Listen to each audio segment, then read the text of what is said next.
ਅਗਲੀ ਜਿਹੜੀ ਹਰਜੋਤ ਸਿੰਘ ਜੀ ਗੱਲ ਕਰਦੇ ਜਾਈਏ ਤਾਂ ਕੈਲੀਫੋਰਨੀਆ ਦੇ ਵਿੱਚ ਇੱਕ ਵਾਰੀ ਫੇਰ ਐਟਮੋਸਫੇਰਿਕ ਰਿਵਰ ਨੂੰ ਲੈ ਕੇ ਜਿੰਨੇ ਵੀ ਮੀਟਰੀਓਲੋਜਿਸਟ ਆ ਉਹ ਚੇਤਾਵਨੀਆਂ ਦੇ ਰਹੇ ਆ। ਕੱਲ ਵੀ ਆਪਾਂ ਇਸ ਦਾ ਜਿਹੜਾ ਜ਼ਿਕਰ ਕੀਤਾ ਸੀ, ਅੱਜ ਇੱਕ ਵਾਰੀ ਫੇਰ ਇਸ ਮੁੱਦੇ ਨੂੰ ਜਿਹੜਾ ਬੜੀ ਗੰਭੀਰਤਾ ਦੇ ਨਾਲ ਦੱਸਿਆ ਜਾ ਰਿਹਾ ਆ।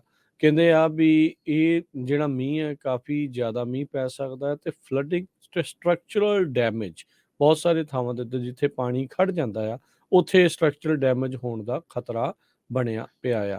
ਤੇ ਜੇ ਉਤਲੇ ਇਲਾਕਿਆਂ ਦੇ ਵਿੱਚ ਜ਼ਿਆਦਾ ਮੀਂਹ ਪਿਆ ਬਰਫ਼ ਦੀ ਬਜਾਏ ਤਾਂ ਜਿਹੜਾ ਆਲਰੇਡੀ ਬਰਫ਼ ਪਈ ਆ ਉਸ ਨੂੰ ਖੋਰ ਕੇ ਪਾਣੀ ਜਿਹੜਾ ਉਹ ਥੱਲੇ ਲੈ ਆਊਗਾ ਤੇ ਉਹਦੇ ਨਾਲ ਫਲੱਡਿੰਗ ਦੇ ਚਾਂਸਸ ਜਿਹੜੇ ਆ ਹੋਰ ਜ਼ਿਆਦਾ ਵੱਧ ਜਾਣਗੇ। UCLA ਦੇ ਕਲਾਈਮੇਟ ਸਾਇੰਟਿਸਟ ਡੈਨੀਅਲ ਸਵਾਨ ਜਿਹੜੇ ਆ ਉਹਨਾਂ ਨੇ ਕਿਹਾ ਆ ਵੀ ਇਸ ਦੇ ਜਿਹੜੇ ਚਾਂਸ ਆ ਹੁਣ ਲਗਾਤਾਰ ਪ੍ਰੋਬੇਬਿਲਿਟੀ ਵੱਧਦੀ ਜਾਂਦੀ ਆ ਵੀ ਜਿਹੜੀ ਇੱਕ ਗਰਮੈਸ਼ ਵਾਲੀ ਐਟਮੋਸਫੇਰਿਕ ਰਿਵਰ ਆ ਇਸ ਨੇ ਨਦਰਨ ਤੇ ਸੈਂਟਰਲ ਕੈਲੀਫੋਰਨੀਆ ਦੇ ਉੱਤੇ ਵੀਰਵਾਰ ਦੀ ਤੋਂ ਲੈ ਕੇ ਸੈਟਰਡੇ ਦੇ ਵਿੱਚ ਕਾਫੀ ਜ਼ਿਆਦਾ ਮੀਂਹ ਜਿਹੜਾ ਉਹ ਪਾਉਣਾ ਹੈਗਾ ਆ।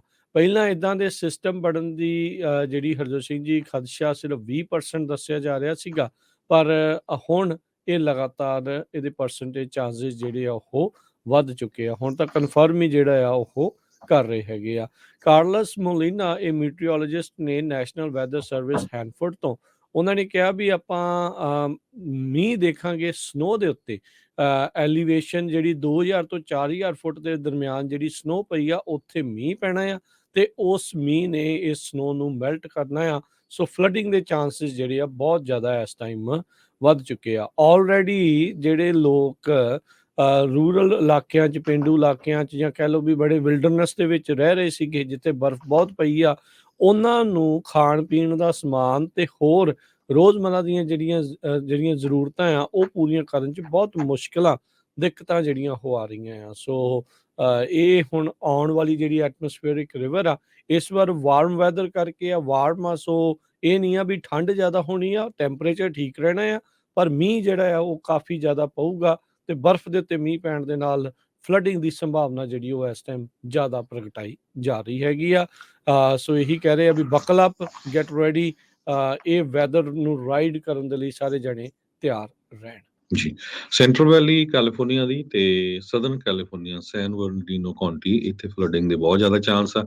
ਨਾਰਦਰਨ ਕੈਲੀਫੋਰਨੀਆ 'ਚ ਵੀ ਖਬਰਾਂ ਆ ਰਹੀਆਂ ਤੇ ਜੇ ਸਨੋ ਦੀ ਗੱਲ ਕਰਦੇ ਜਾਈਏ ਟਰੱਕੀ ਲੇਕ ਤਾਹੋ ਵਾਲਾ ਏਰੀਆ ਆ ਉੱਥੇ ਲਗਾਤਾਰ ਅੱਜ ਤੋਂ ਲੈ ਕੇ ਬੁੱਧਵਾਰ ਤੱਕ ਸਨੋ ਪੈਂਦੀ ਰਹੂਗੀ। ਨੈਸ਼ਨਲ ਵੈਦਰ ਸਰਵਿਸ ਜੋ ਰੀਨੋ ਦੇ ਵਿੱਚ ਆ ਉਹਨਾਂ ਨੇ ਇਹ ਕਿਹਾ ਆ ਵੀ 2 ਫੁੱਟ ਤੱਕ ਸਨੋ ਸਿਆਰਾ ਕ੍ਰੈਸਟ ਦੇ ਵਿੱਚ ਤੇ US ਹਾਈਵੇ ਜਿਹੜਾ 50 ਆ ਉੱਥੇ 4 ਤੋਂ ਲੈ ਕੇ 8 ਇੰਚ ਤੱਕ, ਤਾਹੋ ਦੇ ਵੇਸਨ 'ਚ 2 ਤੋਂ ਲੈ ਕੇ 6 ਇੰਚ ਤੱਕ ਜਿਹੜੀ ਸਨੋ ਆ ਉਹ ਪੈਂਦੀ ਰਹੂਗੀ। ਸੋ ਕਈ ਵਾਰ ਇਹ ਵੀ ਚਾਂਸ ਹੋ ਸਕਦਾ ਵੀ ਹਾਈਵੇ 50 ਫੇਰ ਇੱਕ ਵਾਰੀ ਬੰਦ ਕਰਨਾ ਪੈ ਜਾਏਗਾ। ਕਹਿੰਦੇ ਫਰਾਈਡੇ ਤਾਈਂ 100 ਮੀਲ ਪਰ ਆਵਰ ਦੇ ਹਿਸਾਬ ਨਾਲ ਹਵਾਵਾਂ ਚੱਲਣਗੀਆਂ। ਸੋ ਉੱਧਰ ਠੰਡ ਵੀ ਬਹੁਤ ਜਿਹੜੀ ਆ ਉਹ ਹੋਊਗੀ ਤੇ ਟੈਂਪਰੇਚਰ ਵੀ ਕਾਫੀ ਜ਼ਿਆਦਾ ਜਿਹੜਾ ਲੋ ਜਾਊਗਾ। ਤੇ ਜੇ ਮੀਂਹ ਪੈ ਜਾਂਦਾ ਫਿਰ ਇੱਧਰ ਜਿਹੜਾ ਆ ਕਾਫੀ ਫਲੱਡਿੰਗ ਦੇ ਚਾਂਸ ਹੋਣਗੇ ਜਿਸ ਤਰ੍ਹਾਂ ਆਪਾਂ ਸੈਂਟਰ ਵੈਲੀ ਦੇ ਵਿੱਚ ਦੱਸ ਰਹੇ ਹੈਗੇ ਆ ਤੇ ਸਦਰਨ ਕੈਲੀਫੋਰਨੀਆ ਦੇ ਵਿੱਚ। ਸੋ ਵਾਰਨਿੰਗ ਜਾਰੀ ਕੀਤੀ ਗਈ ਹੈਗੀ ਆ ਐਟਮੋਸਫੇਰਿਕ ਰਿਵਰ ਦੇ ਆਉਣ ਦੇ ਨਾਲ। ਇਹ ਕਹਿੰਦੇ ਵੀ ਜਿਹੜਾ ਐਟਮੋਸਫੇਰਿਕ ਰਿਵਰ ਆ ਵਾਰਮ ਐਟਮੋਸਫੇਰਿਕ ਰਿਵਰ ਇਹ ਕੈਲੀਫੋਰਨੀਆ ਨੂੰ ਬਹੁਤ ਬੁਰੀ ਤਰ੍ਹਾਂ ਹਿੱਟ ਕਰੂਗਾ। UCLA ਦੇ ਕਲਾਈਮੇਟ ਸਾਇੰਟਿਸਟ ਡੈਨੀਅਲ ਸਵੇਨ ਆ ਜੋ ਉਹਨਾਂ ਨੇ ਅੱਜ ਦੱਸਿਆ ਹੈਗਾ।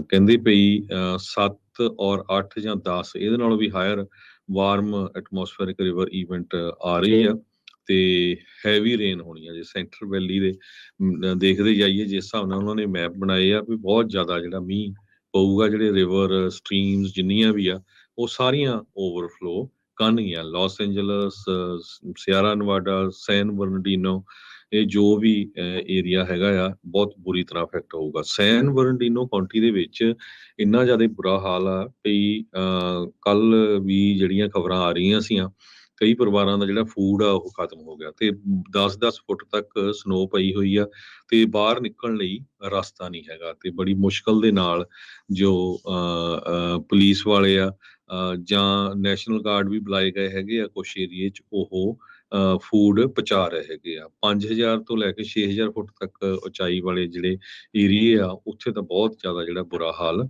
ਬਣਿਆ ਹੋਇਆ ਹੈਗਾ। ਜੀ, ਜੀ ਬਿਲਕੁਲ।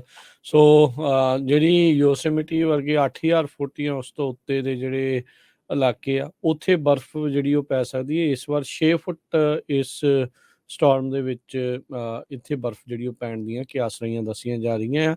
ਸੋ ਇਸ ਵਾਰ ਲੋ ਐਲੀਵੇਸ਼ਨ ਵਾਲੇ ਇਲਾਕਿਆਂ 'ਚ ਮੀਂਹ ਤੇ ਹਾਈ ਐਲੀਵੇਸ਼ਨ ਦੇ ਵਿੱਚ ਜਿਹੜੀ ਬਰਫ਼ ਆ ਉਹ ਦੱਸੀ ਗਈ ਹੈਗੀ ਆ। ਸੋ ਗੈਟ ਰੈਡੀ ਜੀ। ਆਪਾਂ ਉਮੀਦ ਕਰਦੇ ਹਾਂ ਵੀ ਬੰਨ ਬੁੰਨ ਜਿਹੜੇ ਆ ਉਹ ਨਾ ਟੁੱਟ ਜਾਣ, ਕਿਉਂਕਿ ਪਿਛਲੀ ਵਾਰੀ ਜਦੋਂ ਇੱਦਾਂ ਐਟਮੋਸਫੇਰਿਕ ਰਿਵਰ ਆਇਆ ਸੀ, ਉਦੋਂ ਬੰਨ ਟੁੱਟੇ ਸੀ ਤੇ ਬੰਨ ਟੁੱਟਣ ਤੋਂ ਬਾਅਦ 'ਚ ਕਈ ਸ਼ਹਿਰਾਂ ਦੇ ਵਿੱਚ ਬਹੁਤ ਜ਼ਿਆਦਾ ਫਲੱਡਿੰਗ ਸੀ। ਵਿਲਟਨ ਵਰਗਾ ਸ਼ਹਿਰ ਵੀ ਜਿਹੜਾ ਉਹ ਡੁੱਬ ਗਿਆ ਸੀਗਾ। ਕਈ ਕਾਊਂਟੀਜ਼ ਵਾਲੇ ਯੂਜਲੀ ਅਜਿਹੇ ਸਮੇਂ ਦੇ ਵਿੱਚ ਤੁਹਾਨੂੰ ਸੈਂਡ ਬੈਗਸ ਜਿਹੜੇ ਆ ਉਹ ਦੇ ਦਿੰਦੇ ਨੇ। ਸੋ ਉਹ ਬੋਰੇ ਵਗੈਰਾ ਜਿਹੜੇ ਆ ਰੇਤਾ ਨਾਲ ਭਰੇ ਹੋਏ, ਜੇ ਤੁਹਾਨੂੰ ਲੱਗਦਾ ਵੀ ਤੁਹਾਡੇ ਘਰ ਦੇ ਵਿੱਚ ਪਾਣੀ ਵੜਿਆ ਸੀਗਾ ਲਾਸਟ ਟਾਈਮ, ਤੇ ਇਸ ਵਾਰ ਜੇ ਤੁਸੀਂ ਉਸ ਨੂੰ ਬਚਾਉਣਾ ਚਾਹੁੰਦੇ ਆ ਤਾਂ ਆਪਣੀ ਕਾਊਂਟੀ ਵਾਲਿਆਂ ਦੇ ਨਾਲ ਕੰਟੈਕਟ ਕਰੋ। ਮੇ ਬੀ ਉਹ ਜਿਹੜੀ ਚੀਜ਼ ਆ ਉਹ ਅਵੇਲੇਬਲ ਹੋਵੇ।